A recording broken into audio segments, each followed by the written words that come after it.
Karena kan orang punya air susu karena punya anak bayi. Dia bilang, anak bayi saya nggak bisa tidur karena kelaparan, nggak cukup air susunya. Kok pergi juga? Ya justru berharap besok kami mendapatkan anak bayi, kami bisa dapat DP-nya, uang mukanya, pembayarannya. Dengannya kami belikan makanan dan kami belikan rumput yang banyak untuk bisa makanan unta kami. Jadi makanan unta kami pun bisa mendapatkan cukup air susu unta.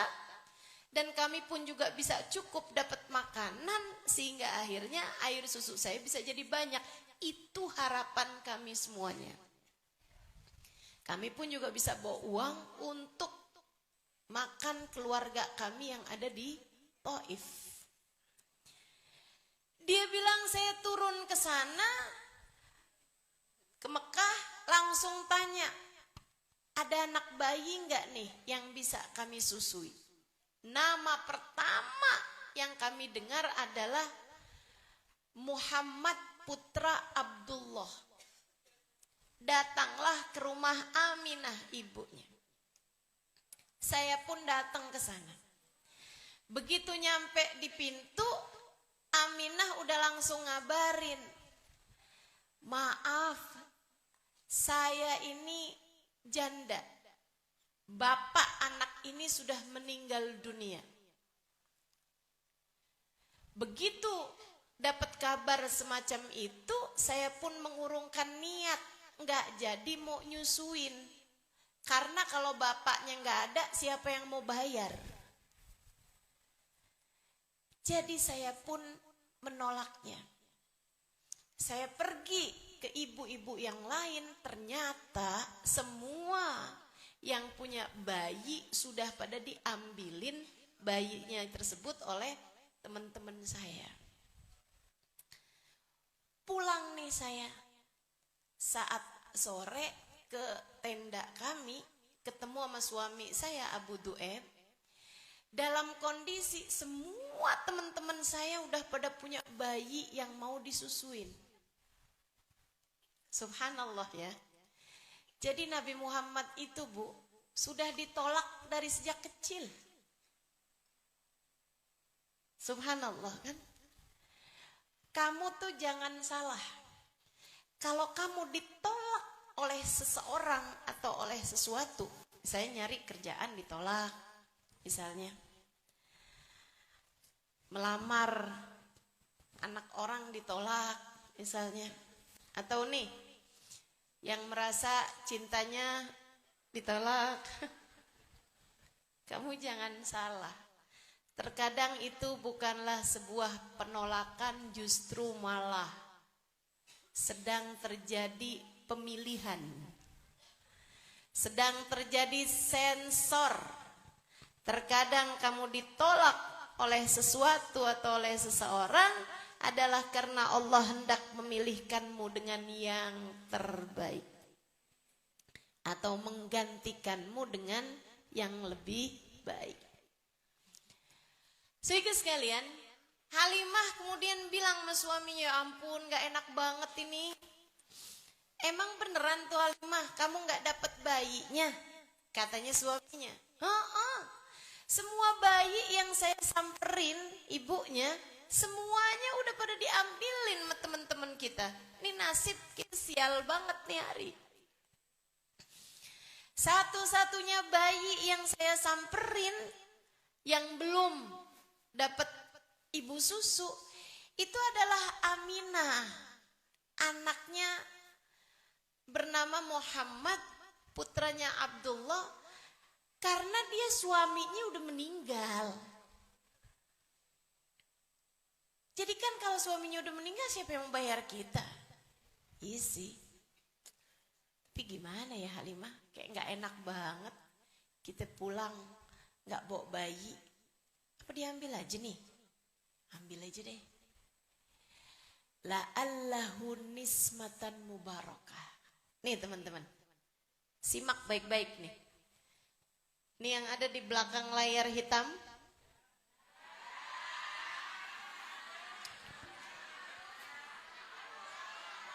Sebenarnya nggak enak banget loh ini saya terhalang darimu.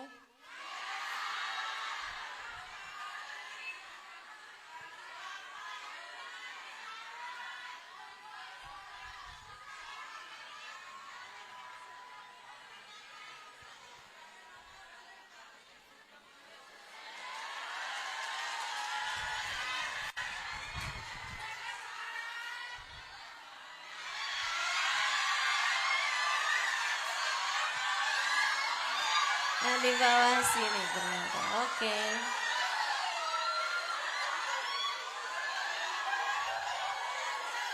Tunggu dulu.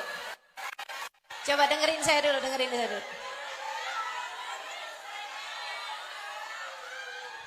Masalahnya saya nggak bisa bicara sambil berdiri.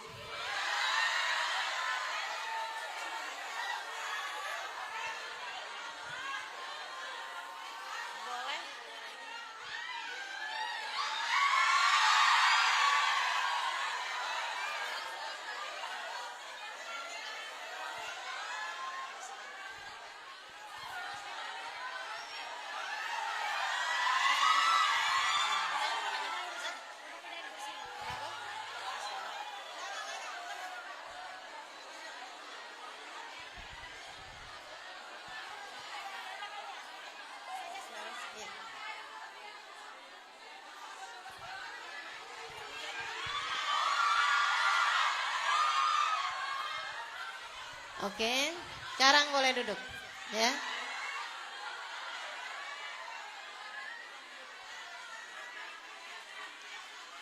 Udah enak? Nah, duduk sekarang. Yuk, udah duduk sekarang.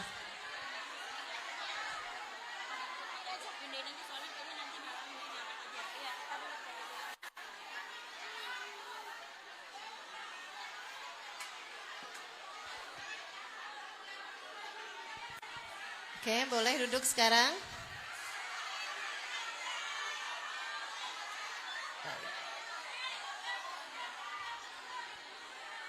Biar saya bisa lanjutkan cerita saya, boleh duduk sekarang.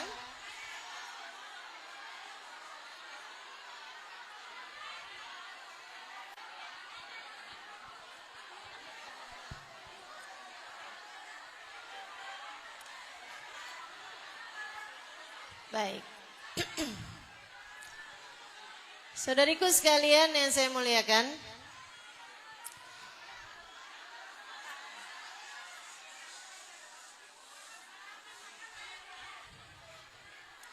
udah boleh duduk sekarang?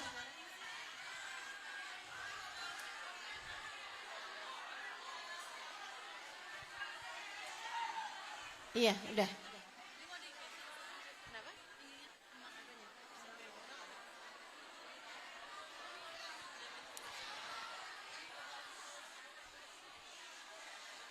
Nabi sempat ditolak seperti yang tadi saya sampaikan. Tapi kenapa kemudian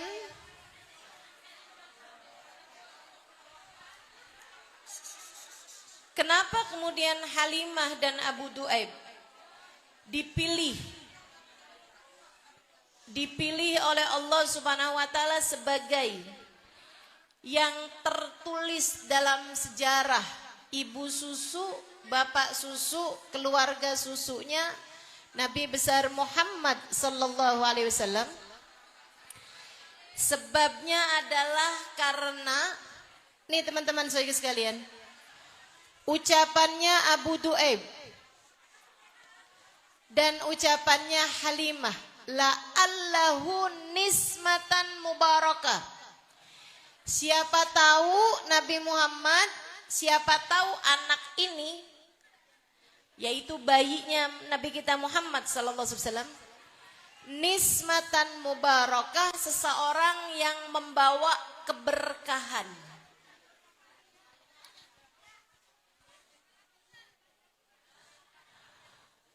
Allah memilih Abu Duaib dan Halimah menjadi keluarga yang menyusui Nabi Muhammad adalah karena mereka nggak ngarep duit. Mereka nggak ngarep duit, teman-teman. Mereka udah paham dari awal bahwasanya mereka dengan menyusui bayi Muhammad nggak bisa dapat duit. Bapaknya udah meninggal kok.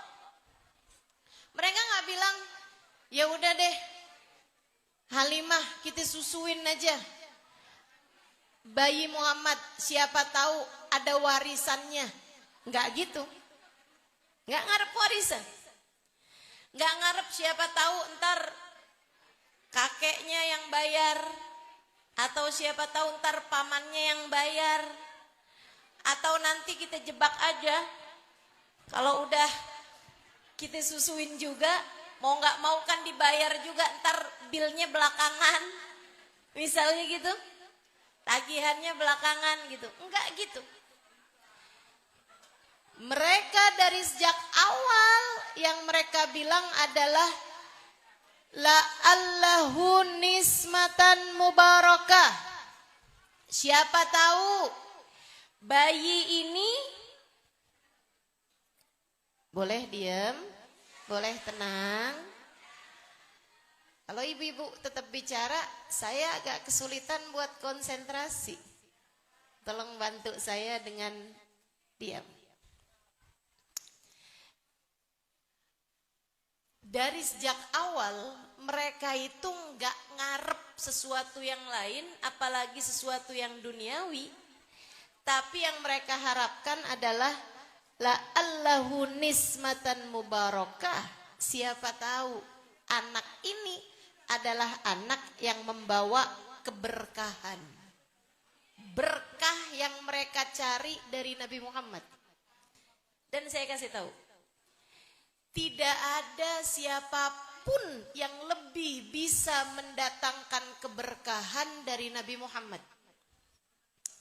Ini temanya nih kan, hidupkan sunnah, maka hidupmu akan mendapatkan keberkahan. Gimana tadi judulnya? Hidupkan sunnah, Rasulullah meraih keberkahan. Hidupkan sunnah, raih keberkahan. Kan begitu? Gak ada yang lebih bisa mendatangkan keberkahan daripada baginda kita Nabi besar Muhammad.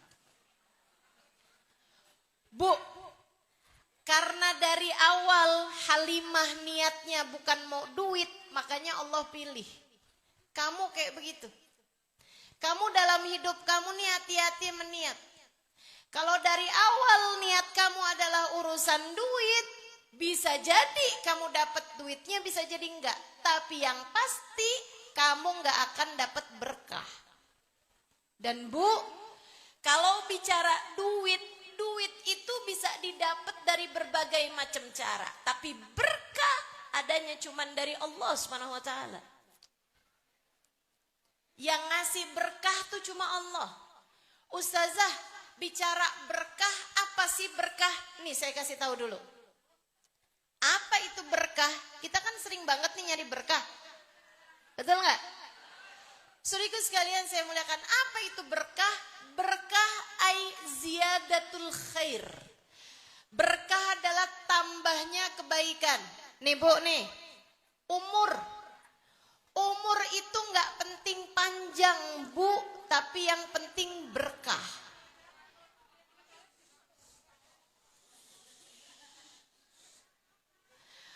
Umur yang berkah, nih ada orang umurnya 40 tahun.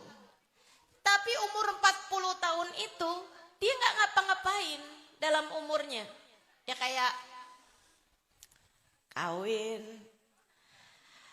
Kawinannya itu juga rumah tangganya ya biasa-biasa aja. Ntar dia ngomel sama lakinya. Lakinya ntar ngomel sama dia.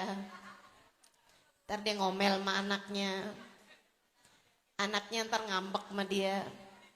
Gitu aja hidupnya. Berasa gak tuh kayak siapa?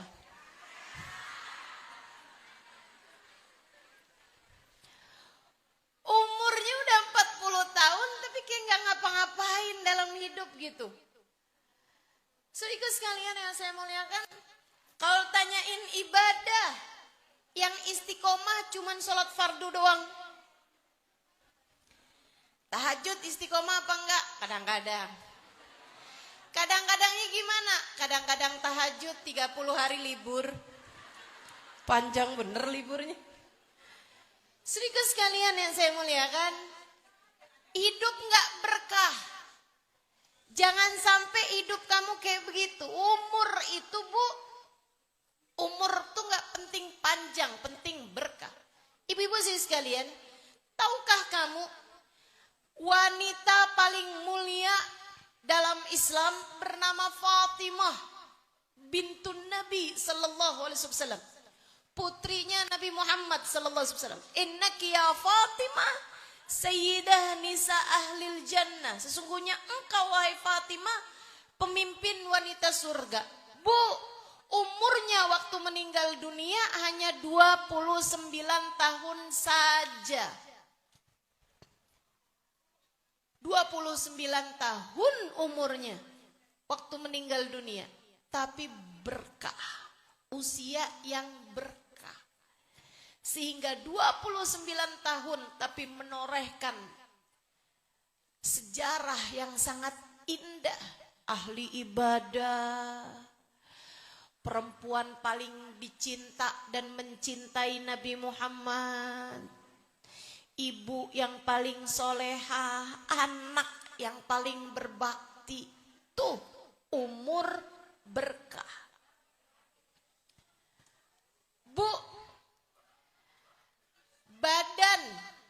badan kita nih Bu nih, nggak perlu besar.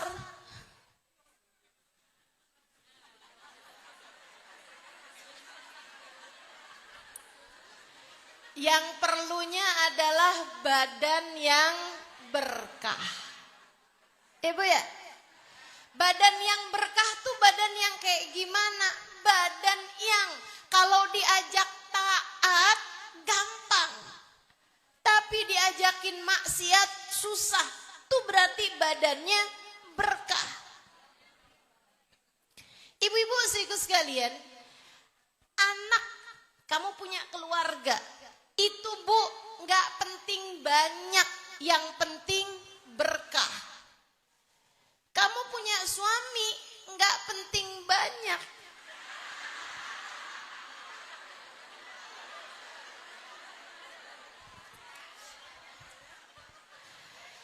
Kamu punya suami satu aja Bu, kan begitu ya?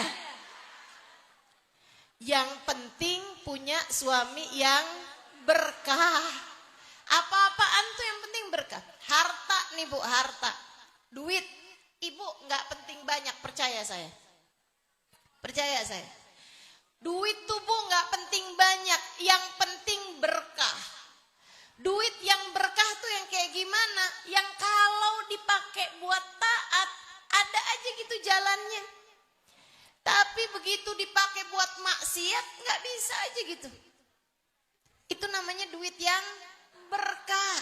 Ibu-ibu sekalian, dipakai buat hadir majelis ada, dipakai buat bahkan nyumbang majelis ada, dipakai buat sedekah ada, dipakai buat bantu keluarga ada, dipakai buat berangkat umroh ada. Ibu-ibu sekalian, itu namanya uang yang mubarokan, harta yang berkah.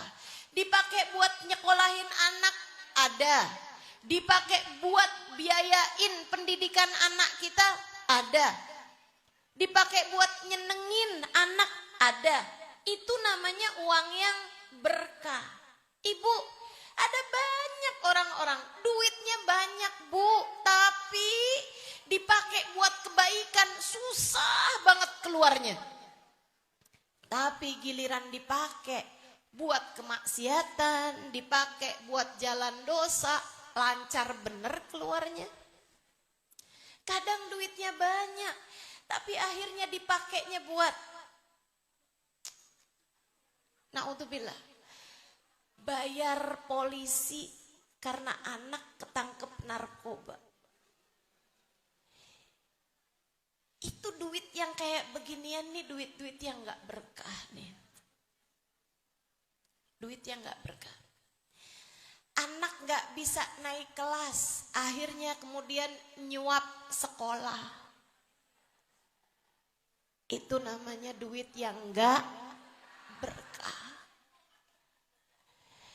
Tapi kalau duit yang berkah tuh dipakainya buat barang bagus semuanya. Ini yang dicari sama Halimah.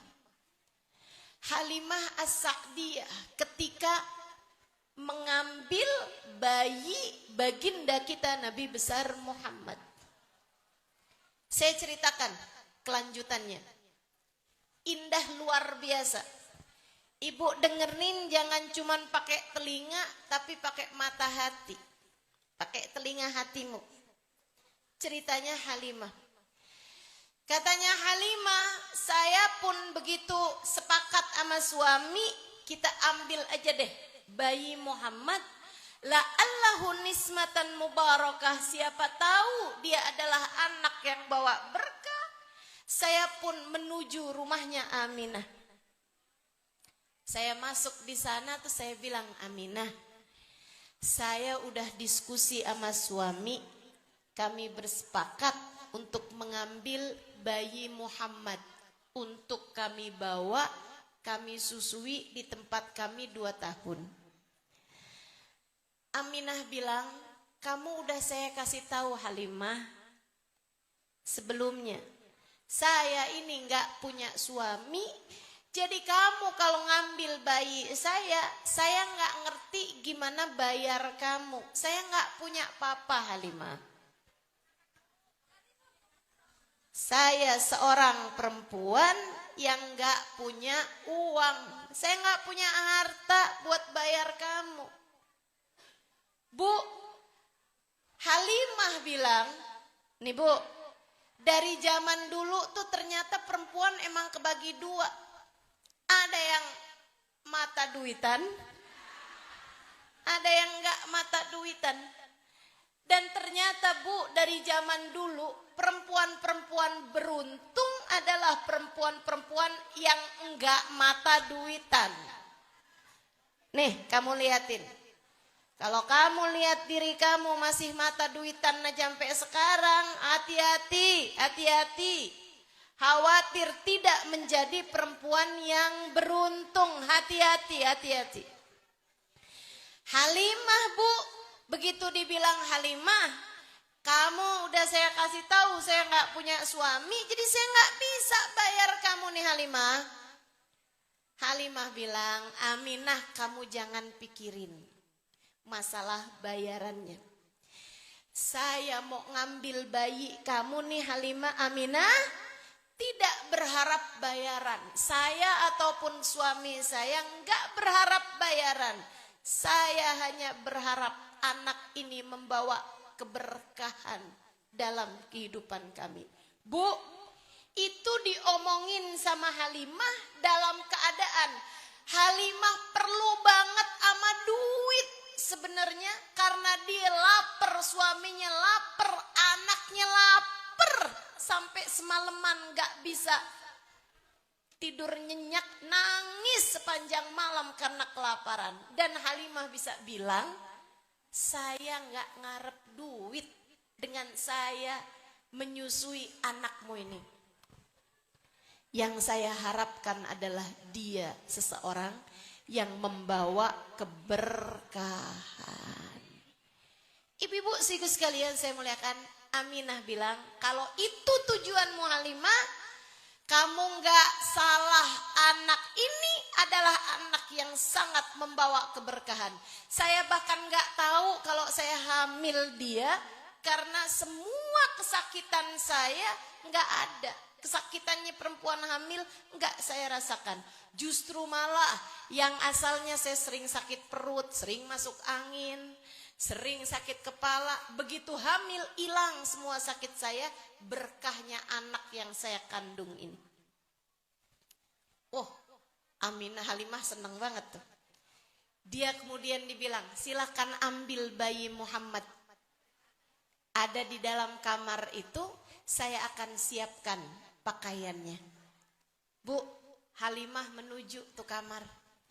Disibak kamar tersebut, subhanallah, bayi Muhammad ada di sana. Umur 3 hari Bu, bayinya Nabi Muhammad sallallahu alaihi wasallam. Coba nih kenalan sama Nabi Muhammad dari sejak usianya 3 hari. Halimah cerita, saya sibak kamar tersebut, saya lihat seorang bayi sedang tergeletak di atas tempat tidur itu. Bayi tersebut usianya baru 3 hari. Tapi begitu saya sibak ruangan itu, bayi itu melihat kepada saya.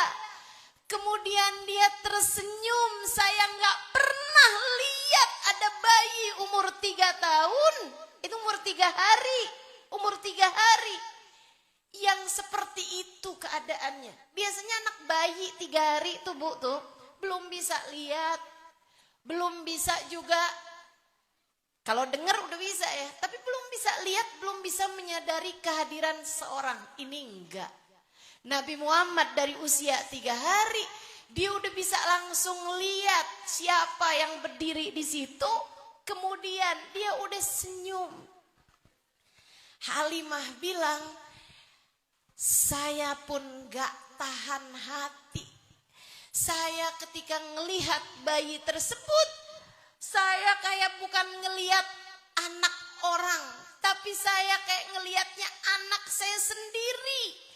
Hati saya dipenuhi dengan kerinduan. Kayak dia adalah anak saya yang udah lama pergi. Kemudian saya berjumpa lagi dengannya. Saya pun menuju kepada bayi kecil tersebut. Kemudian saya ambil bayi tersebut, saya dekap.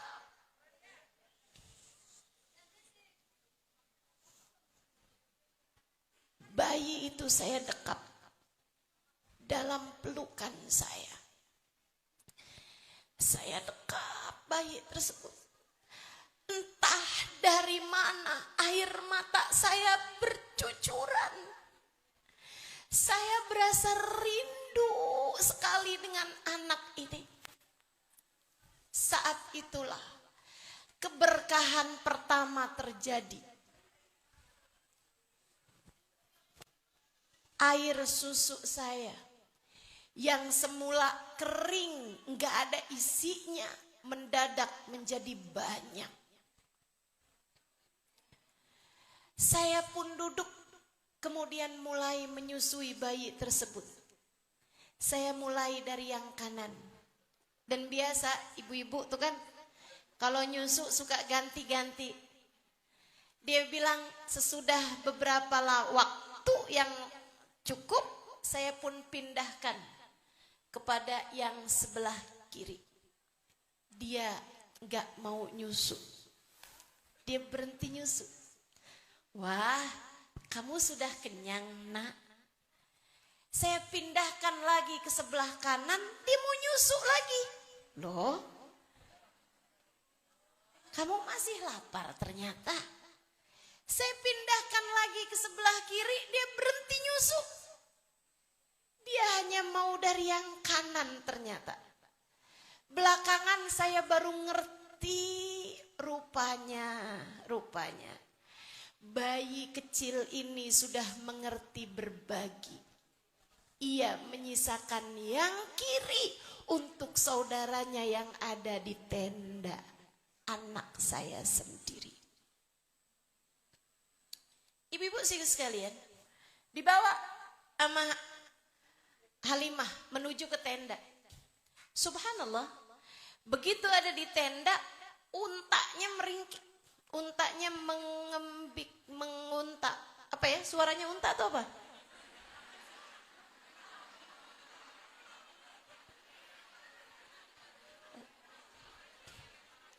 Bahasa kita nggak lengkap nih, apa karena nggak ada unta apa gimana? Meringkik bukan kuda ya. Mengembik bukan kambing. Apa nih? Mengaum.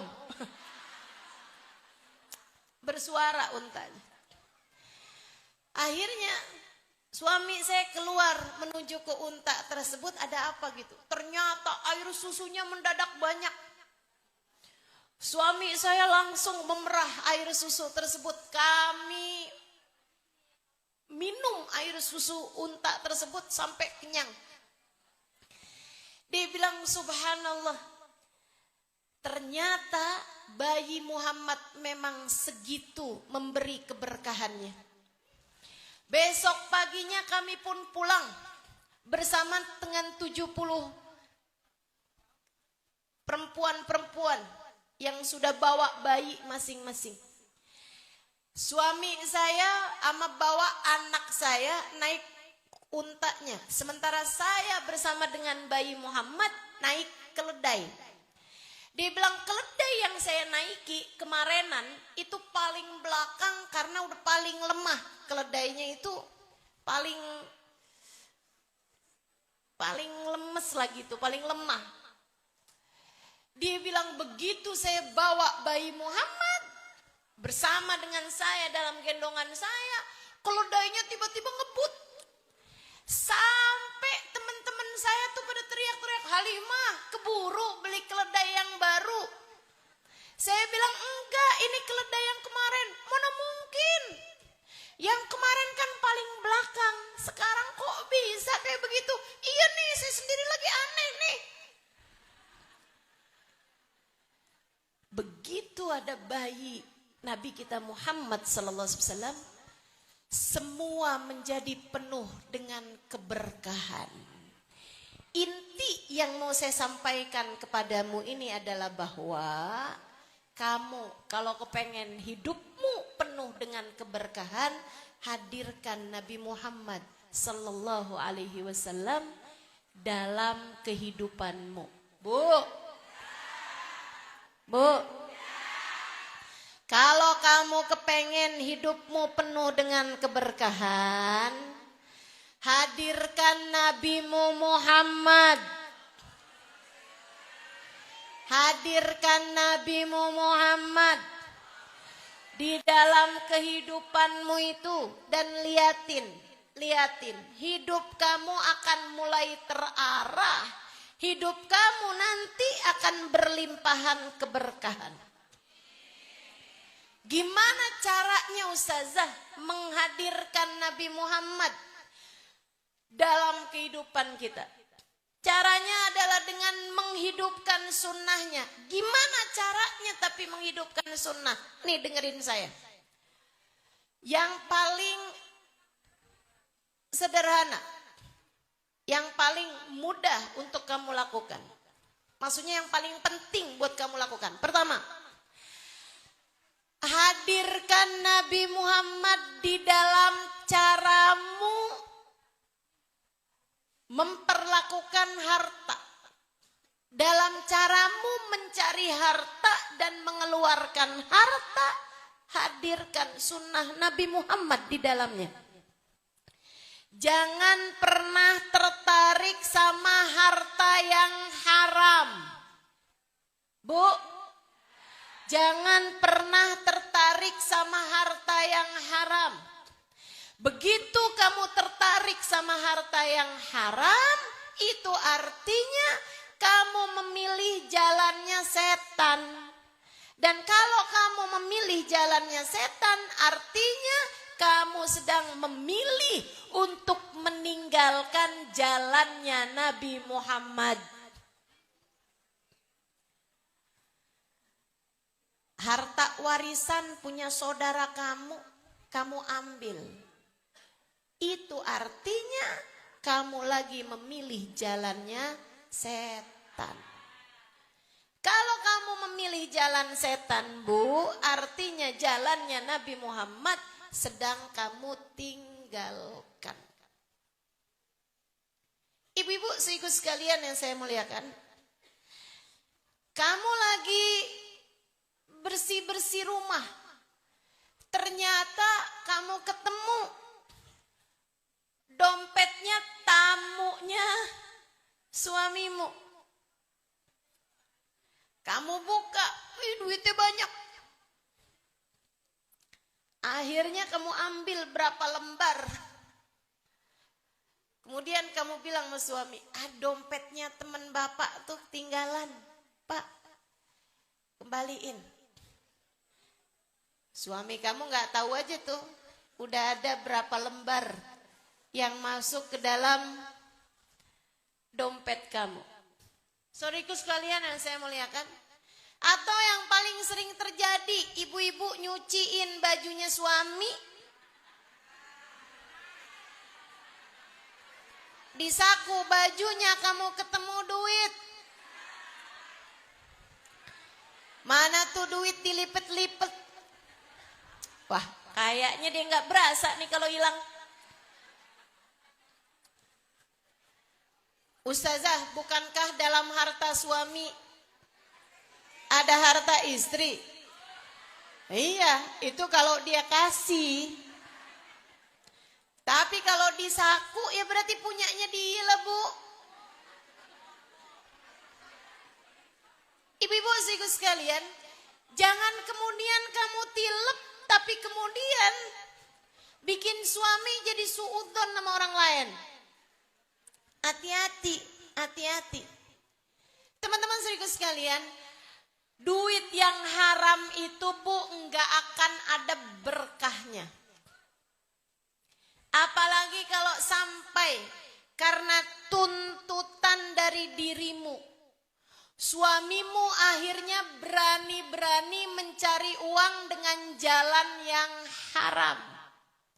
Ada nipu orang, ada bohongin orang, ada mencari jabatan dengan cara menyuap, ada hal-hal yang haram-haram lain yang dikerjakan oleh suamimu tersebut. Gara-gara kamu nuntut, pokoknya saya nggak mau tahu ya. Minggu depan saya sudah harus punya iPhone 17.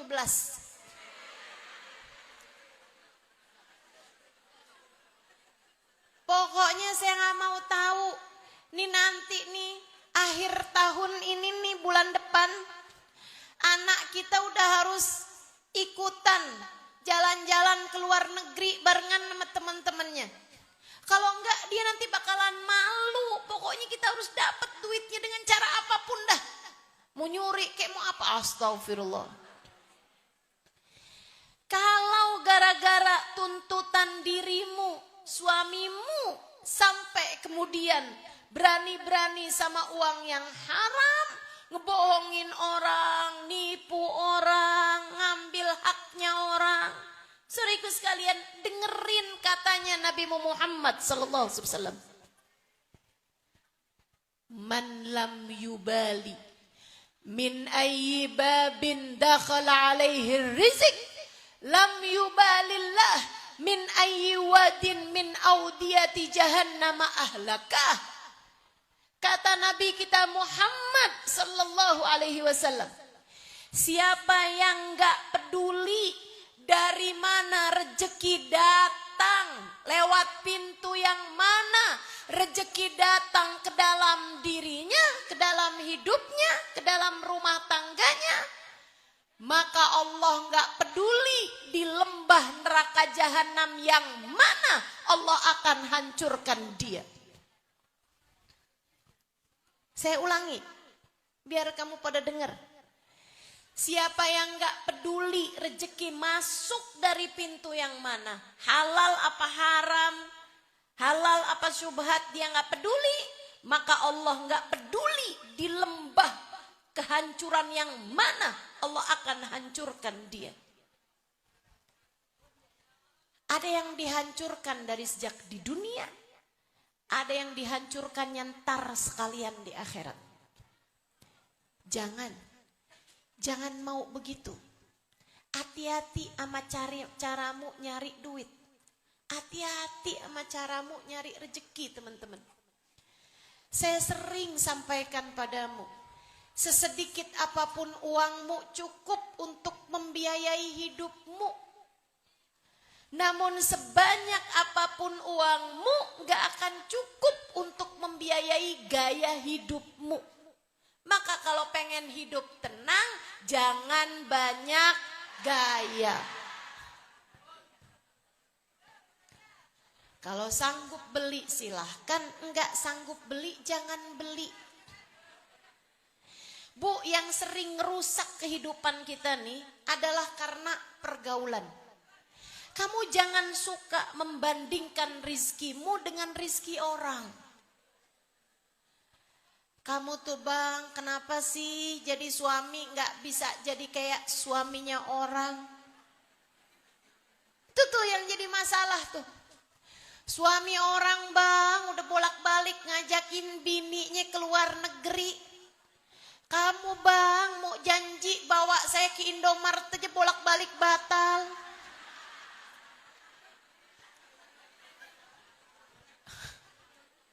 Bawain belanja ke Indomaret bolak-balik batal. Ibu-ibu sikus sekalian yang saya muliakan, jangan suka bandingin suamimu sama suami orang, rezekimu sama rezeki orang, anakmu sama anak orang. Ibu-ibu sikus sekalian, itu yang bikin hidupmu berasa menderita. Karena Bu, seringkali orang itu ketika menceritakan, yang diceritakan pencapaian melulu. Betul? Orang taruh di Instagram yang enak-enaknya melulu, Bu.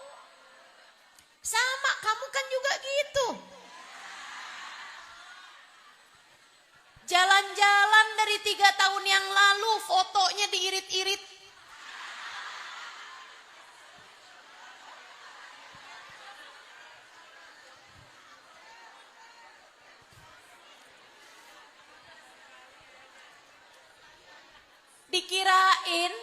Dikirain, wah, lagi ke Singapura, Bu.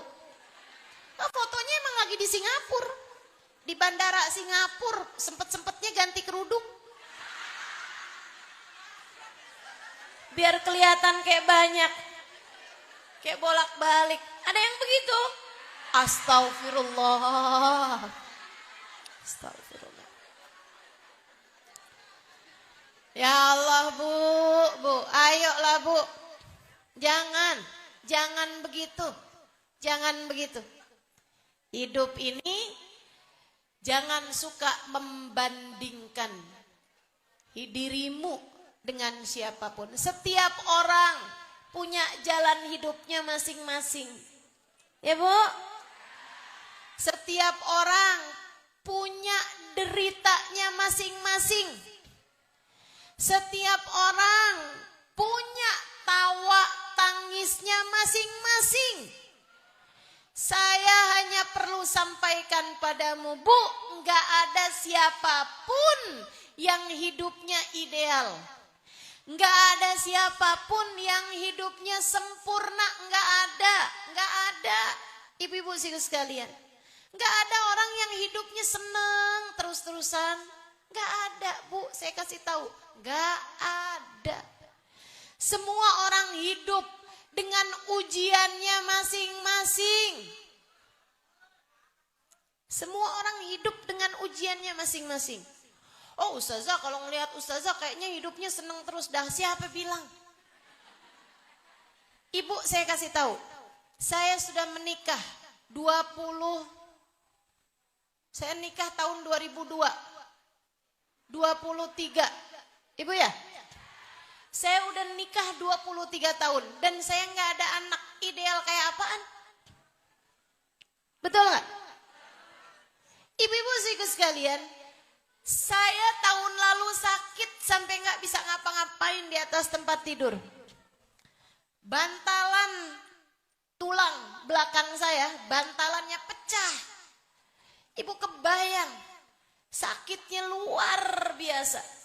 Nggak ada yang ideal, Bu. Nggak ada yang ideal. Saya udah dipasang pen di punggung saya. Makanya sekarang dari mulai tahun kemarin, saya kalau ngajar harus duduk di kursi, harus pakai banyak bantal. Ibu pikir cuma buat kegayaan.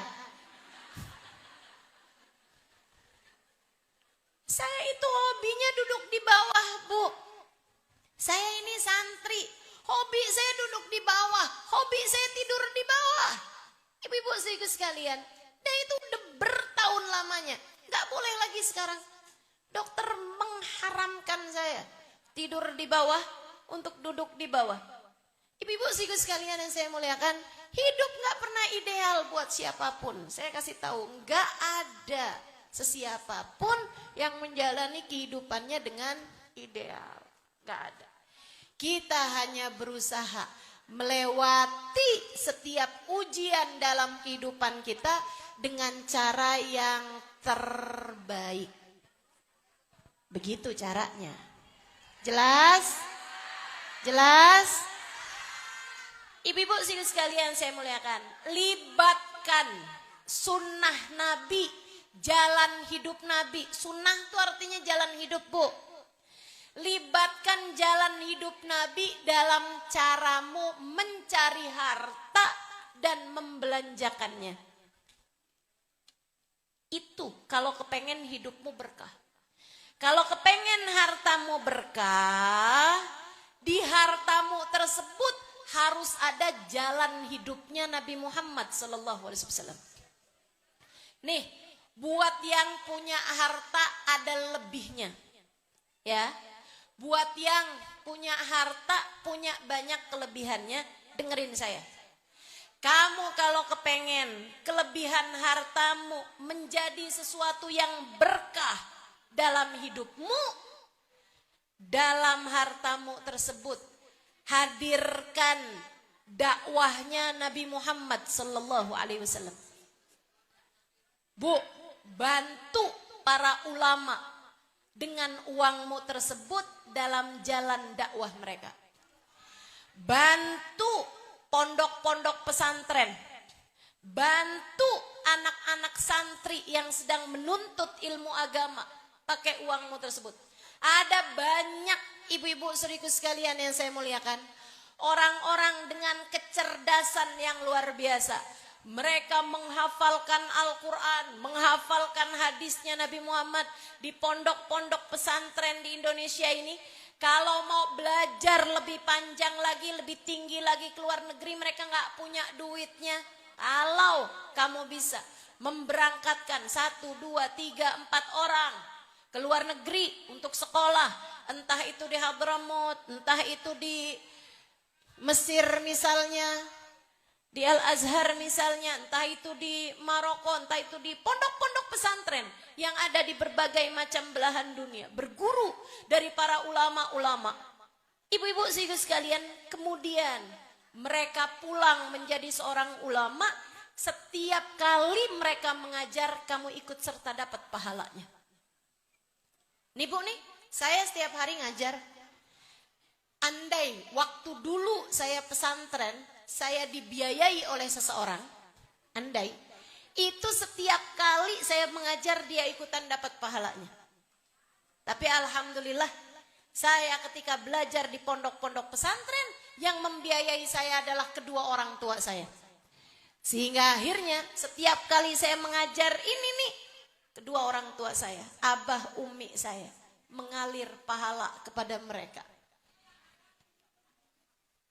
Berkah. Berkah dalam kehidupan. Kamu membantu pondok-pondok pesantren sehingga bangunannya kuat, sehingga bangunannya bisa enak, santri-santri belajar di sana. Dikasihin AC, jadi lebih betah ada di masjidnya. Mereka jadi membaca Al-Quran, mereka jadi membaca sholawat. Larinya kepada hal-hal kebaikan-kebaikan itu yang akan jadi bekalanmu, bawa keberkahan bagimu dunia hingga akhirat nanti. Tapi kan seringnya kan kita nggak kayak begitu.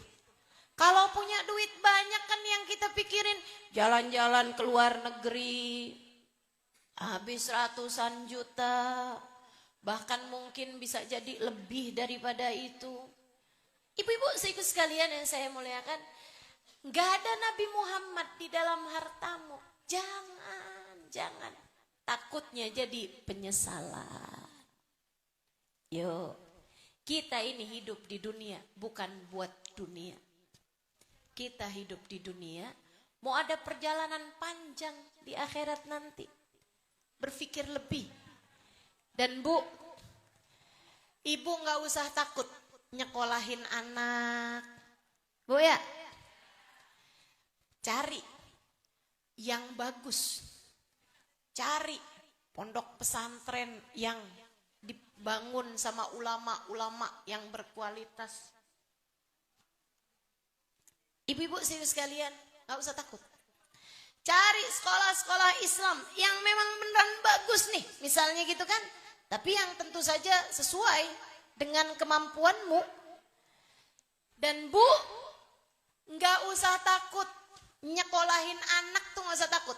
Nak, mama gak mampu biayanya, udah kamu gak usah sekolah. Kamu bantu aja keluarga kita ini.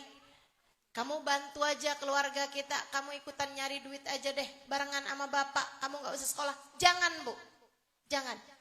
Anak-anak kamu, apalagi kalau kamu punya anak, punya kecerdasan, biarin mereka buat sekolah.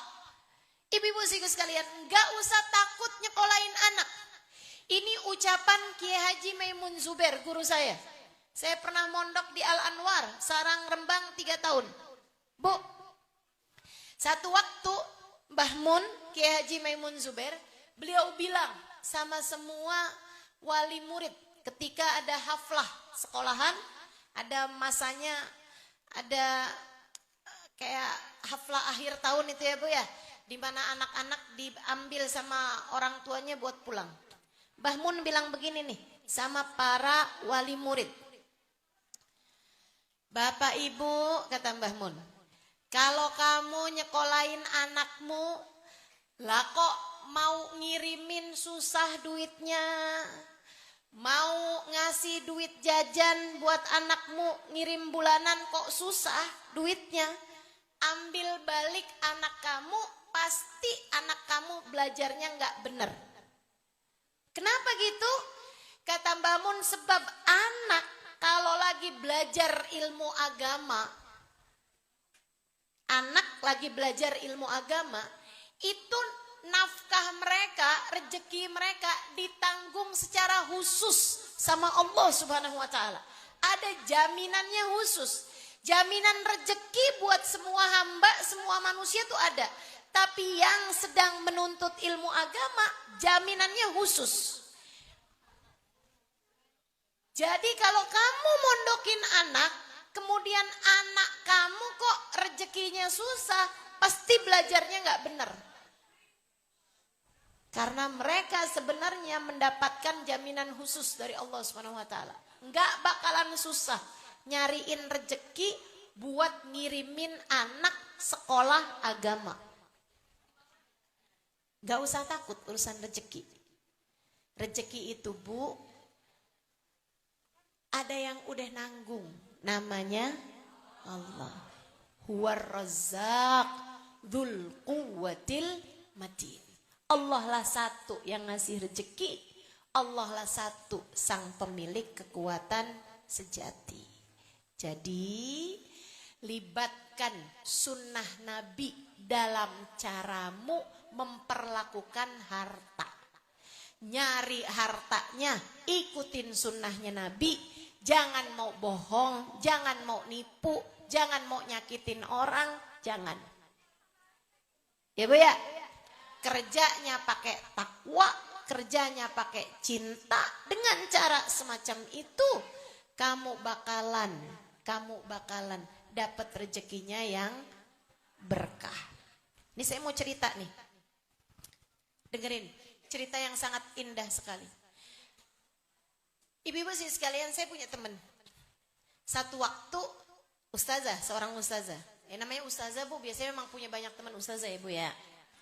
Karena kan teman-teman saya kan banyak yang memang juga jadi ustazah. Teman saya nih Bu nih, satu waktu dia nemenin suaminya dakwah di Afrika. Dia seorang ustazah, suaminya juga seorang ustaz. Begitu nyampe di sana, diundang nih ceritanya, dan memang juga lagi pengen ke sana juga. Satu hari dia ada dakwah di satu daerah gitu yang saya lupa banget namanya, minta maaf. Tapi di Afrika sana.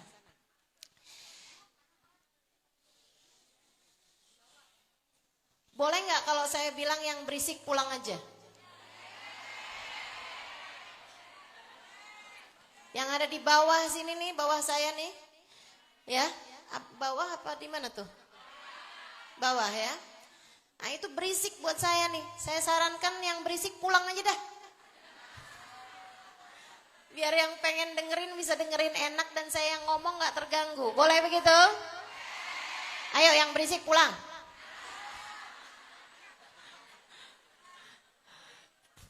Mentang-mentang lagi ngisinya di sekolahan nih, kayak anak lagi sekolah suka berisik. Teman-teman seiku sekalian, akhirnya teman saya itu bilang sama orang di daerah situ ya, di Afrika ini.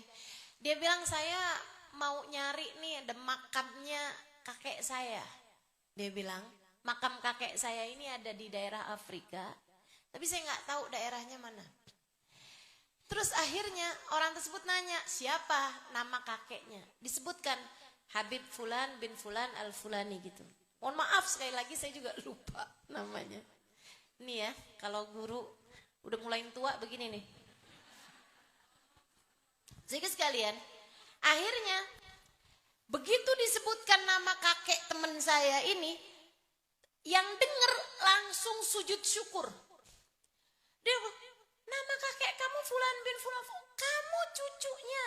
Dia bilang, iya, itu adalah ayahnya kakek saya. Langsung sujud bu, langsung sujud syukur.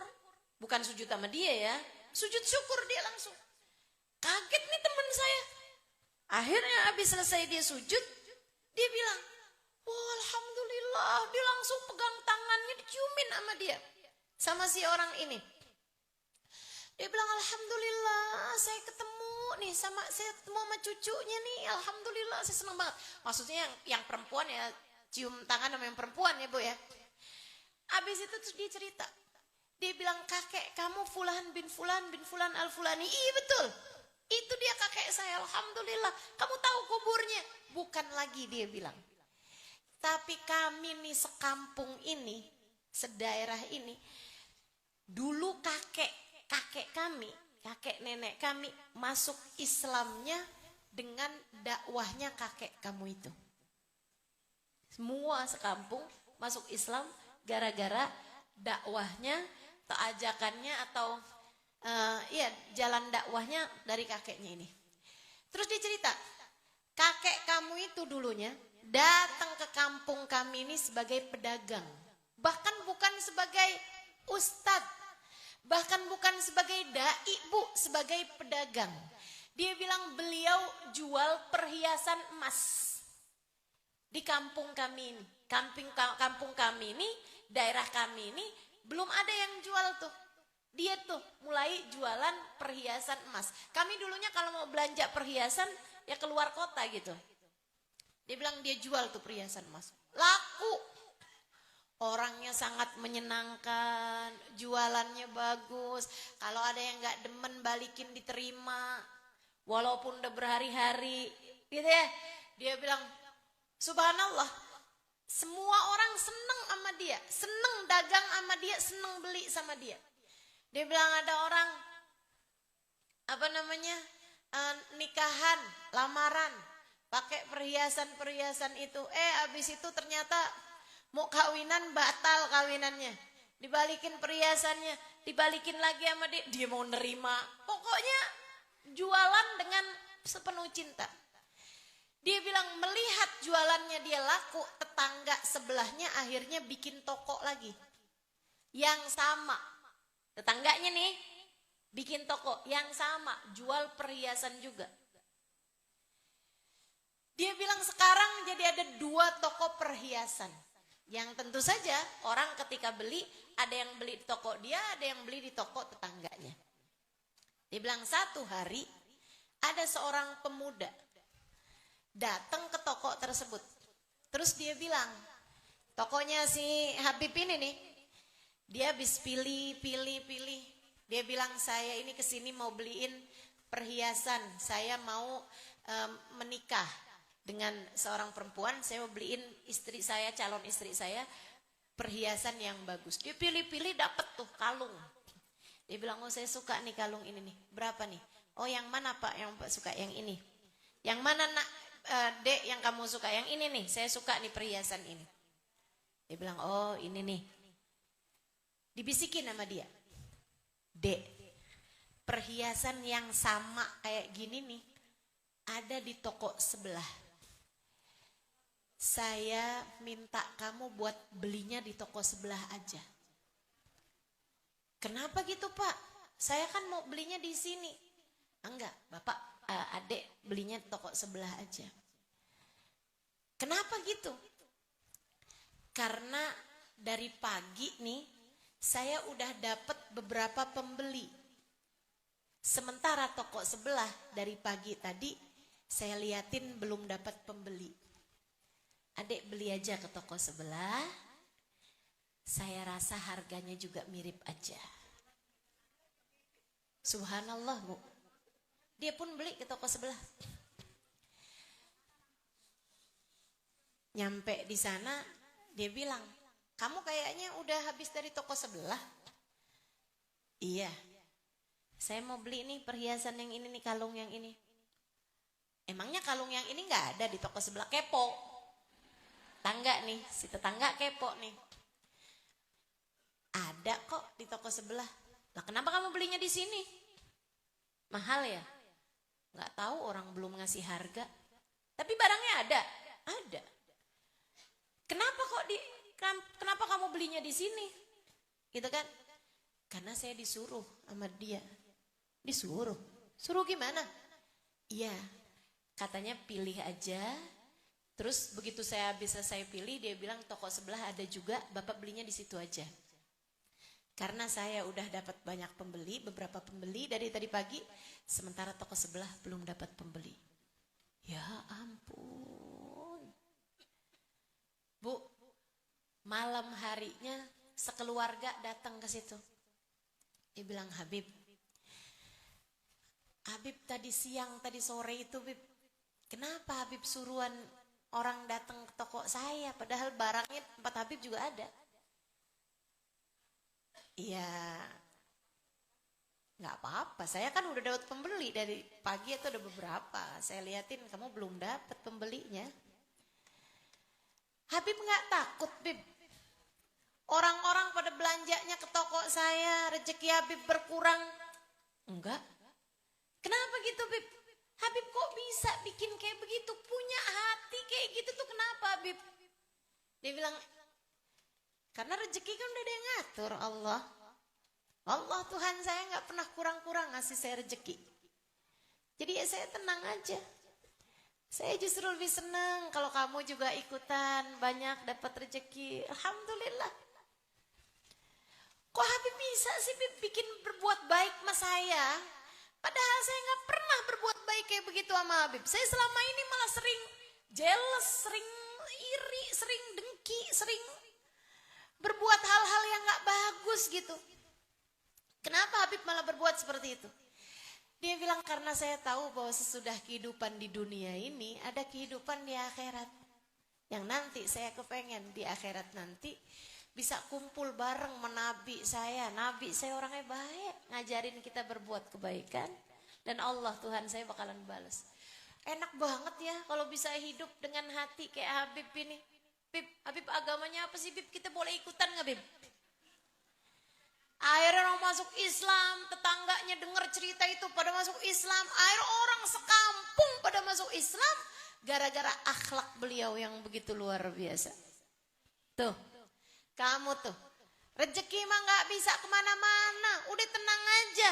Bu, guru saya bilang, satu butir nasi itu udah ketulis bakalan jadi rezekinya siapa, gak akan pindah ke mulut orang lain. Jadi kamu gak usah segitunya, sampai berusaha ngerebut rezekinya orang, sampai ini, sampai itu, jangan. Justru karena kamu keburu-buru urusan rezeki yang mestinya datang dalam keadaan halal, akhirnya datang dalam keadaan haram. Na'udzubillah min dzalik. Yang tenang, nyari rezeki itu yang tenang. Jangan mau ama rezeki yang haram, maunya sama yang halal-halal aja. Jangan berpikir boro-boro Sekarang mah nyarinya rezeki yang haram aja susah, apalagi yang halal. Enggak gitu. Itu bukan omongannya orang beriman. Omongan orang beriman, kamu bisa bilang sama suami kamu. Kamu bisa bilang sama siapapun yang ikutan nyari rezeki, bilang harus berani nolak yang haram. Nanti yang halal akan Allah gantikan. Harus berani nolak yang haram sehingga Allah menggantikanmu dengan rezeki yang halal. Jelas? Ikuti caranya Nabi Muhammad, sunnahnya Nabi Muhammad dalam urusan mencari rezeki. Ya, dalam urusan nyari nafkah. Itu satu. Yang kedua, ibu-ibu sekalian, ikuti caranya Nabi Muhammad dalam beribadah. Dalam beribadah. Bu, saya kalau bilang ikuti Nabi Muhammad caranya beribadah, kita nggak ada yang mampu, Bu. 100% nggak mampu. 90% nggak mampu. Jangankan 90%, 100%. Ibu-ibu sekalian, kita mau ikutin cara Nabi Muhammad beribadah 10% aja udah bagus. Nabi Muhammad, Bu, ibadahnya bangun malam sampai bengkak telapak kakinya. Nih, sholatnya Nabi Muhammad. Sayyidina Ibnu Abbas meriwayatkan, saya pernah sholat malam ikutan Nabi Muhammad sholat. Saya kepengen, saya niat jelek tuh hari, kata Sayyidina Ibnu Abbas. Niat jelek apa wahai Ibnu Abbas? Saya niat mufarokoh. Saya niat keluar dari jamaah bersama dengan Nabi Muhammad. Karena lamanya Nabi Muhammad mengerjakan sholat. Nabi nyaris membaca 10 juz Al-Quran di dalam satu rakaat beliau.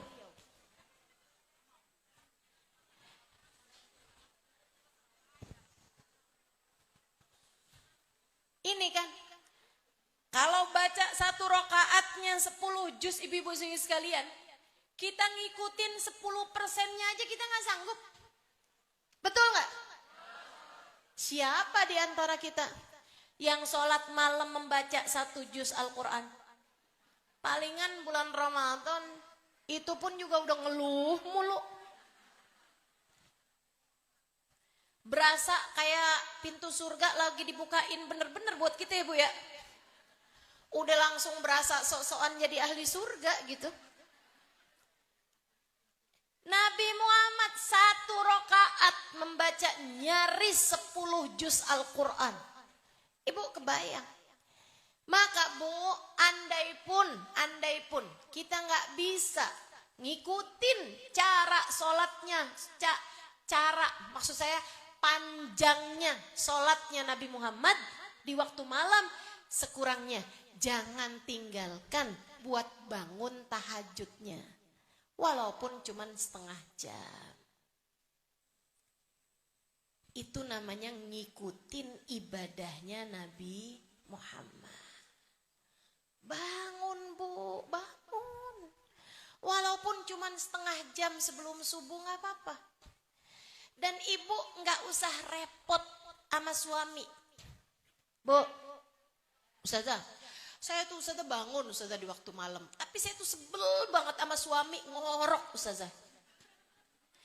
Saya bangunin nih, gak usah tahajud deh, subuh deh Ustazah. Susah banget Ustazah.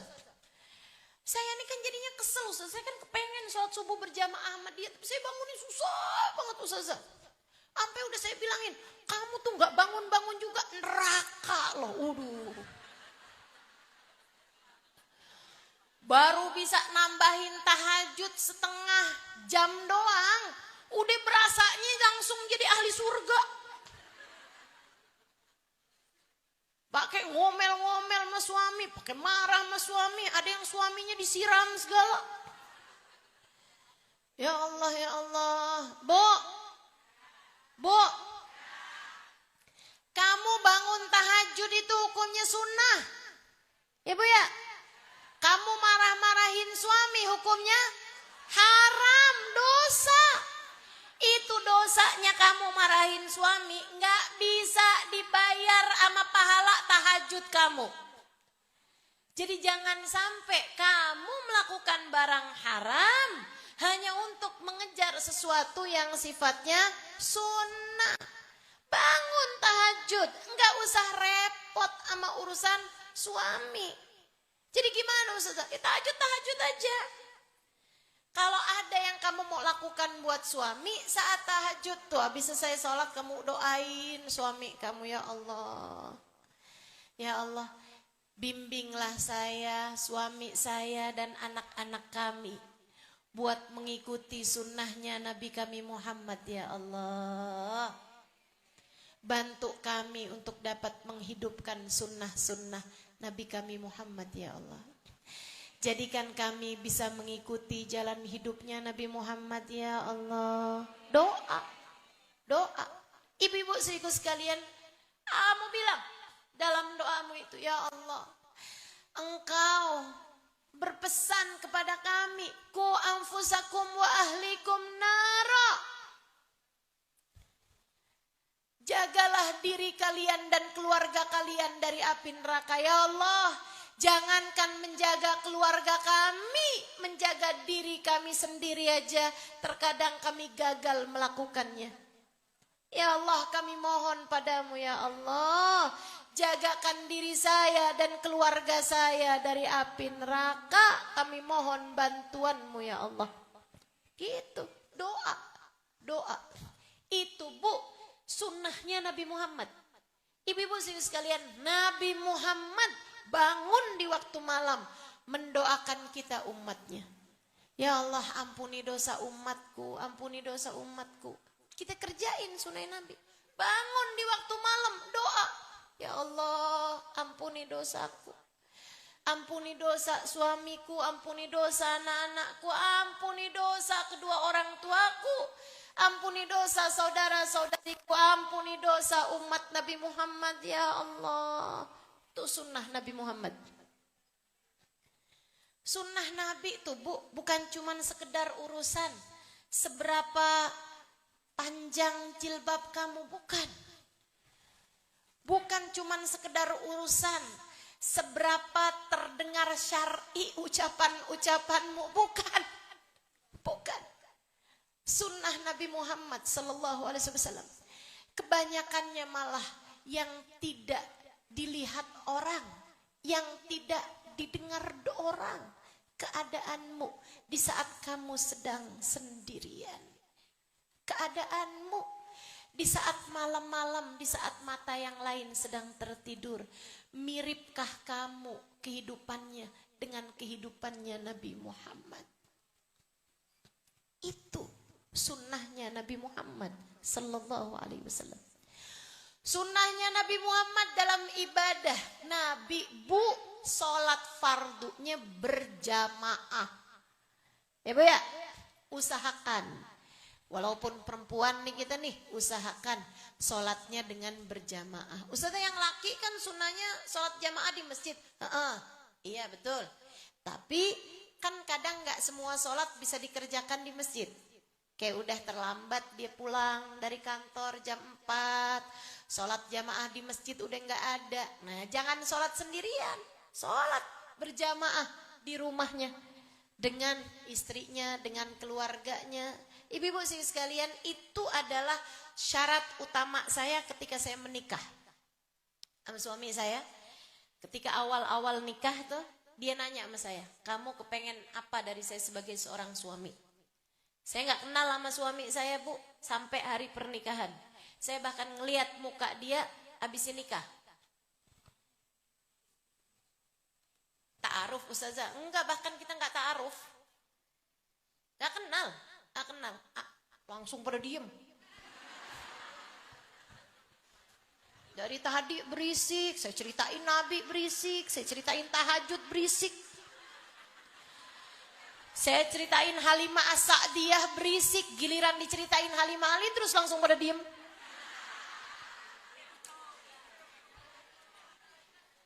Kamu nih ya, kadang-kadang nih urusannya bukan mau nyari ilmu, urusannya kepo.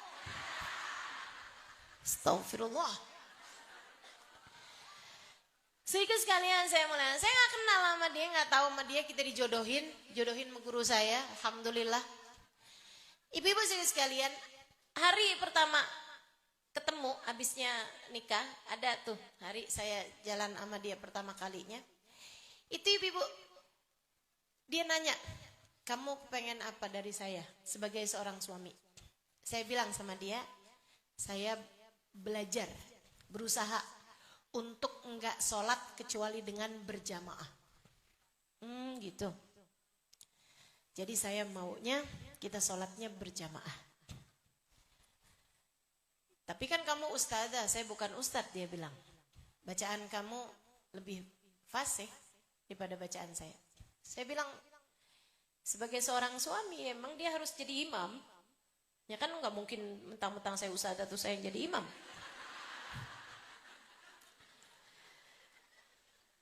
Orang yang sholatnya sah buat dirinya sendiri, sah juga buat orang lain. Oh, baik kalau gitu. Bismillah, dia bilang. Jadi sejak saat itu, walaupun kadang dia pulang ke rumah dalam keadaan udah sholat, kemudian dia lihat saya mau sholat, atau saya yang pulang belakangan, misalnya saya belum sholat, terus dia udah sholat, dia akan sholat lagi buat nemenin saya sholat berjamaah. Demikian pula saya juga. Kalau dia baru pulang dari luar, terus dia belum sholat, saya udah sholat, saya akan temenin dia sholat lagi. Itu katanya Nabi Muhammad, sedekah. Nabi itu pernah ada satu orang datang ke masjid, semua udah pada selesai sholat. Nabi kemudian bilang, hal la yaqum ahadukum fayusalli bih fayatasaddaq alaih. Kata Nabi Muhammad, hendaklah bangun seseorang di antara kalian menemani dia sholat, biar dia sholatnya nggak sendirian, dan dengan itu dia mendapatkan pahala sedekah. Jadi sedekah nemenin sholat, karena dengan sholatnya berjamaah dia dapat pahala 27 kali lipat, kan begitu? Nah, jadi kayak sedekah pahala sama dia gitu. Kami pun melakukan hal tersebut, ibu-ibu sekalian, mudah-mudahan istiqomah sampai ujung hayat, insyaallah, amin. Ibu sekalian, guru saya datang beberapa tahun silam, Hubabah Maryam almarhumah, sekarang udah meninggal Bu ya. Beberapa tahun sesudah pernikahan kami tuh kayak 2-3 tahunan lah. Ada masanya Hubabah Maryam Al-Haddar datang dari Madinah. Kemudian saya menerjemahkan beliau pada masa-masa tersebut, dan ada banyak ibu-ibu itu kalau ketemu sama orang yang dianggap mulia, dianggap ulama gitu kan, suka curhat. Ya Bu ya, kalau sama saya ibu-ibu nggak bisa curhat. Maaf ya, kerjain aja yang saya ajarkan padamu, dan cobalah lihat.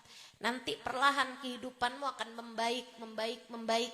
Udah, nggak usah curhat-curhat sana sini, apalagi pakai air mata, berlelehan sama saya, ceritain keburukan suamimu. Alah, kayak kamu nggak punya keburukan aja.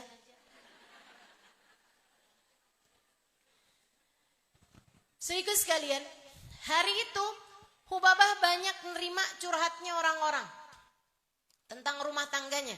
Ada yang curhat rumah tangganya, suaminya selingkuh, ada yang curhat suaminya pelit, ada yang curhat suaminya jahat, ada yang curhat urusan pokoknya segala macam dah. Bu, subhanallah, di antara pertanyaan-pertanyaannya Hubabah, nah karena saya curhatnya Bu, maunya 4 mata sama Hubabah Maryam. Cuman masalahnya nih, Hubabah Maryam gak ngerti bahasa Indonesia, dianya kagak ngerti bahasa Arab. Sehingga perlu 2 mata yang lain yang ngerti bahasa Arab, ngerti bahasa Indonesia, dan itu adalah saya. Sehingga dipanggillah saya jadi 6 mata ya akhirnya. Jadi membuat saya jadi tahu berbagai macam permasalahan dalam rumah tangga waktu itu. Waduh, tuh kayaknya masalah rumah tangganya orang jadi banyak saya tahu tuh. Ibu sekalian, dan di antara pertanyaan-pertanyaannya Hubabah yang selalu Hubabah tanyakan adalah, kamu sholatnya berjamaah nggak sama suami kamu? Dan subhanallah semuanya menjawab enggak. Habis selesai curhat-curhatan orang ini, ada satu masa saya lagi duduk-duduk santai sama Hubabah, saya tanya sama beliau, Hubabah, lish altin salatil jamaah. Saya bilang, kenapa Hubabah selalu tanya tentang salat jamaah setiap kali mereka lagi curhat urusan rumah tangga? Hubabah Maryam bilang, Halimah, ma sami'ti qaul Rasulillah sallallahu alaihi wasallam, hal la tusawwun sufufakum aw la yakhtalifanna qulubakum. Halimah, kamu pasti pernah dengar hadisnya Nabi Muhammad sallallahu alaihi wasallam di mana Nabi Muhammad mengatakan, hendaklah rapikan saf salat kalian atau akan bercerai-berai hati kalian. Kalau salat berjamaah safnya enggak bener aja, bikin hati bercerai-berai, apalagi yang enggak salat berjamaah sekalian. Halimah, salatul jamaah tajma'ul qulub. Halimah, salat berjamaah itu menyatukan hati, mengumpulkan hati. Dan dengar ini, hati yang sudah dikumpulkan sama Allah, hati yang sudah dibersatukan oleh Allah, hati yang sudah ditautkan oleh Allah, tak ada sesiapapun yang dapat memisahkannya. Indah banget kan? Maka kalau kamu pengen rumah tanggamu selalu berada dalam keberkahan, mulailah dengan cara hidupkan sholat berjamaah di dalam rumah tanggamu itu. Ucapkan insya. Ini saya tanya aja, ucapkan. Ada yang jawab alhamdulillah lah. Belum dikerjain juga. Ucapkan insya Allah. Kerjain salat berjamaah di dalam rumah tanggamu itu. Itu namanya menghidupkan sunnah. Apapun yang jadi cara Nabi Muhammad beribadah, lakukan pula di dalam kehidupanmu itu. Saudaraku sekalian, ibadahnya Nabi Muhammad namanya puasa. Tapi kita, saya, kamu gak bisa ngerjain 100%, 10, 90%, 50% gak bisa. Saya ceritain sama kamu puasanya Nabi Muhammad. Nabi Muhammad puasanya mengganjal perutnya dengan batu karena menahan lapar. Sesudah 3 hari 3 malam tidak masuk makanan apapun ke dalam perut Nabi Muhammad. Siapa di antara kita yang bisa kerjain itu? Modelan kayak saya, kayak kamu nih. Aduh, ini jam segini nih, ya ampun, mau pingsan. Ustazah Halimah kelihatannya kayak masih lama ya. Aduh, kepala pusing 7 keliling. Saya kayak berasa mau pingsan. Kenapa Bu? Mau pingsan? Darah rendah? Kagak, belum sarapan. Iya. Iya. Segitunya tuh yang dia bilang belum sarapan, belum udah diganjel Bu. Bukan pakai batu kayak Nabi, tapi pakai roti. Dia bilangnya belum sarapan katanya. Padahal udah ada roti, ada donat. Masuk di perut dia itu dari pagi. Udah ada lontong juga sama pastel. Ya ampun, ya ampun.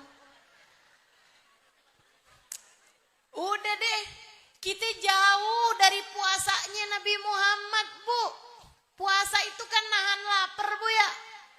Ibu-ibu sekalian, Nabi Ustazah kan sunnahnya Nabi cuma Senin Kemis. Bukan urusan puasa yang puasa. Maksud saya, hidupkan sunnah Nabi dalam urusan perlakuanmu terhadap perutmu.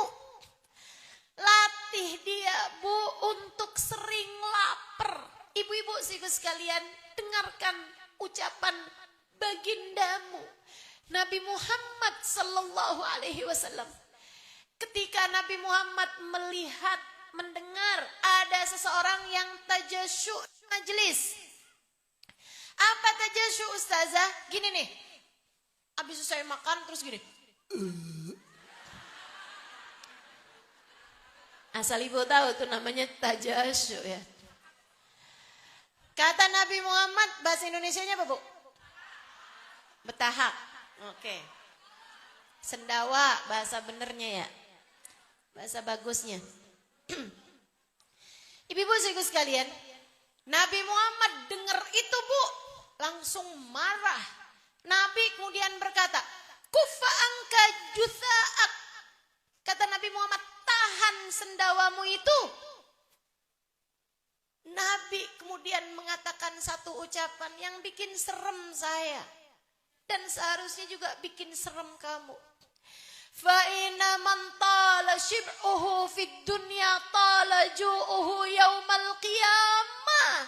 Siapa yang panjang kenyangnya di dunia, bakal panjang laparnya di akhirat.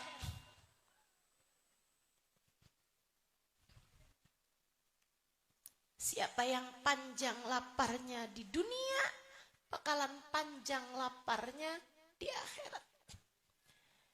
Ibu-ibu sekalian, nih kita nih udah bukan lagi panjang lapar, panjang kenyangnya, tapi bahkan gak pernah lapar. Karena setiap lapar, bahkan sebelum lapar udah kita isi perut kita. Gak gitu caranya hidup, Bu. Gak gitu caranya hidup. Sampai akhirnya bikin kita nih jadi gak punya kelebihan selain berat badan.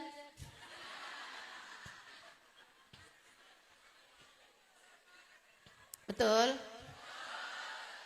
Ustazah tahu aja, saya sama. Ya Allah, Bu. Udah deh, kita ini ya, emang udah harus mulai belajar nih. Belajar biar balik lagi. Balik kepada cara hidupnya Nabi Muhammad sallallahu alaihi wasallam. Gimana Ustazah cara hidupnya Nabi Muhammad? Nabi Muhammad bilang, "Nahnu qaum la na'kul hatta naju'. Wa idza akalna la nashba." Nih, udah dikasih tahu cara dietnya Nabi Muhammad sallallahu alaihi wasallam.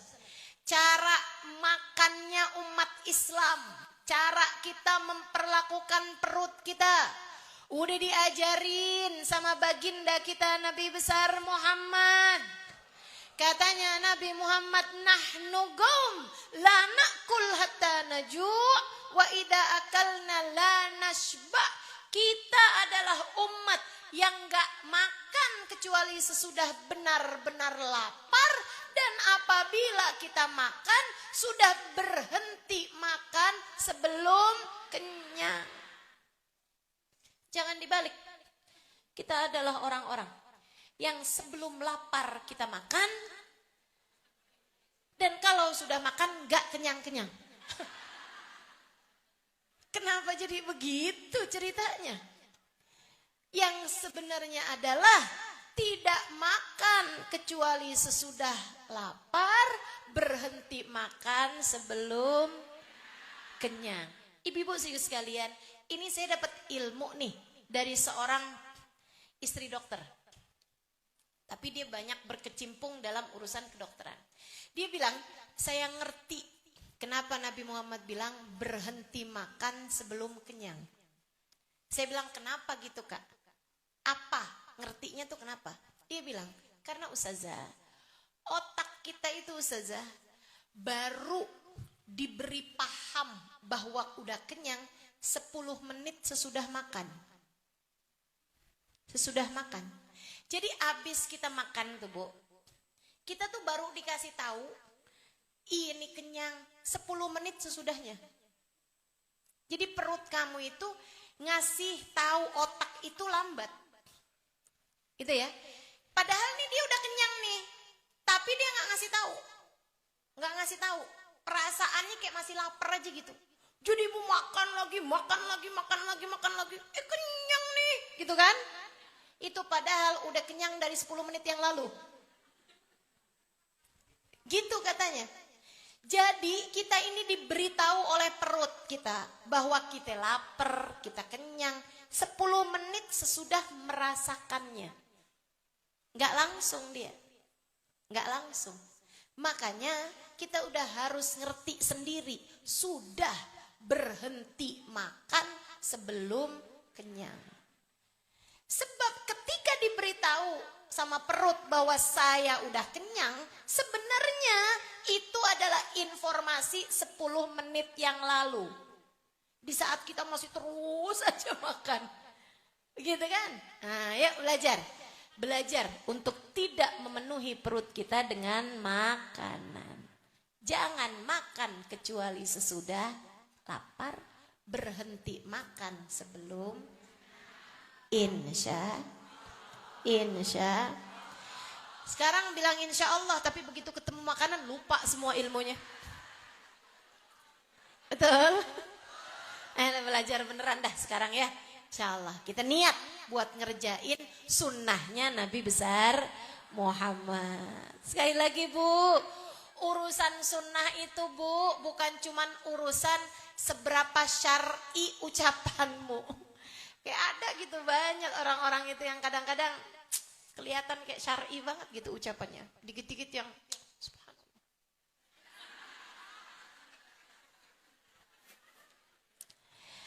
Betul, berzikir tuh bagus ya Bu ya. Cuman kadang-kadang tuh kalau kayak terlalu memperlihatkan, iya, jadi dengernya tuh kayak gimana gitu. Kita boleh ucapan kita juga emang harus bagus ya Bu ya. Harus juga gitu. Tapi ada banyak sunnah-sunnah yang lain yang memang lebih penting untuk kita hidupkan dalam kehidupan kita. Ya Bu ya. Sekali lagi sunnah bukan cuman sekedar urusan, apalagi kayak gini nih. Apalagi gini nih. Hati-hati nih ya. Hati-hati begini nih. Sunnah malam Jumat. Bu, jujur aja nih ya Bu ya. Saya ketika awal-awal nikah, kan baru pulang dari Tarim tuh. Baru pulang dari sekolah di Hadramaut. Itu ketika ada orang bilang, "Cie, Ustazah Halimah nih, malam Jumat nih, mau ngerjain sunnah malam Jumat." Gitu kan? Saya digodain kayak begitu. Saya bilang, oh, saya memang ini nih siap-siap baca kahfi. Saya kirain sunnah malam Jumat itu yang dimaksudkan tentu saja adalah baca kahfi. Kan begitu? Baca ad-dukhan, baca yasin, baca solawat. Karena memang itu yang disunahkan di malam Jumat. Jangan sampai pemikiran kamu tentang sunnahnya Nabi hanya sekedar urusan mohon maaf. Hanya soal urusan hubungan suami istri, apalagi, nih dengerin saya. Ada banyak laki-laki yang kalau mau poligami bahasanya ini kan sunnah Nabi. Kayaknya sunnah Nabi kayak cuman urusan poligami. Urusan berbuat baik pada istri, urusan tidak menyakiti hati istri, urusan untuk menjaga hak suami istri itu adalah sunnah Nabi. Ibu-ibu sekalian, itu adalah bagian dari sunnahnya Nabi Muhammad SAW. Maka yuk kita belajar menempatkan sunnah Nabi itu jangan cuman kayak urusan-urusan yang begituan disebutnya sunnah Nabi, gitu kan? Bukan cuman urusan seberapa lebar kerudung yang kamu kenakan. Bukan, urusan sunnah Nabi adalah menghidupkan sunnah Nabi dalam kehidupan kita. Ibadah beliau kita tegakkan dalam kehidupan kita. Urusan cara mencari harta kita tegakkan dalam kehidupan kita. Dan juga yang paling pentingnya lagi Bu, urusan tentang menjaga hati, menjaga adab, menjaga akhlak. Itu adalah sunnah Nabi yang paling tinggi. Sebab Nabi Muhammad, ibu-ibu sekalian, Nabi Muhammad dipuji Allah bukan karena ilmunya, bukan karena ibadahnya, bahkan yang dipuji Allah dari Nabi Muhammad adalah urusan akhlak beliau yang terpuji. Wa innaka la'ala khuluqin azim. Maka selain daripada kita menghidupkan ibadah Nabi Muhammad, kita juga menghidupkan akhlak Nabi Muhammad dalam kehidupan kita. Hatinya dijagain. Belajar Bu, belajar. Buat kalau ngomong gak nyakitin orang. Belajar buat tingkah lakumu itu yang bagus, yang baik, cara kita bicara. Belajar buat banyak senyum. Nabi kita Muhammad kan begitu. Ma tahaddatsa bihaditsin illa wa tabassam. Kita hidupkan sunnah Nabi Muhammad dari bahkan sekedar urusan senyuman, berkata yang baik atau kalau tidak memilih untuk diam.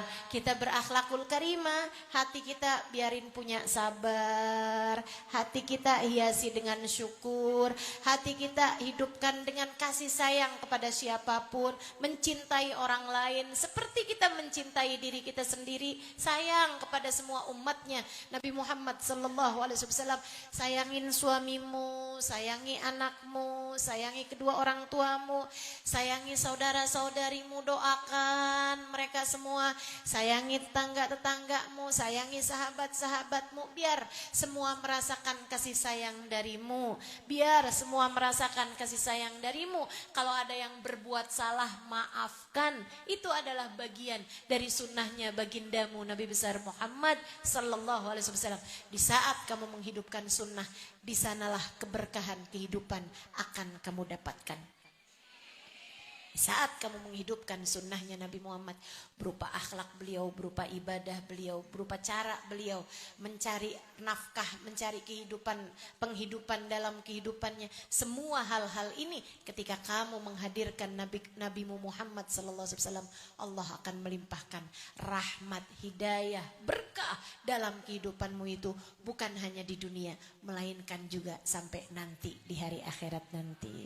Amin ya rabbal alamin. Rabbana zalamna anfusana wa illam taghfir lana wa tarhamna lanakunanna minal khasirin. Rabbana atina fid dunya hasanah fil akhirati hasanah wa qina adzabannar. Fadli subhana rabbika rabbil izzati amma yasifun wa salamun alal mursalin walhamdulillahi rabbil alamin. Semoga dapat diamalkan dalam kehidupanmu. Niat ngamalin dalam kehidupan. Wa ila hadratin nabi al-fatihah.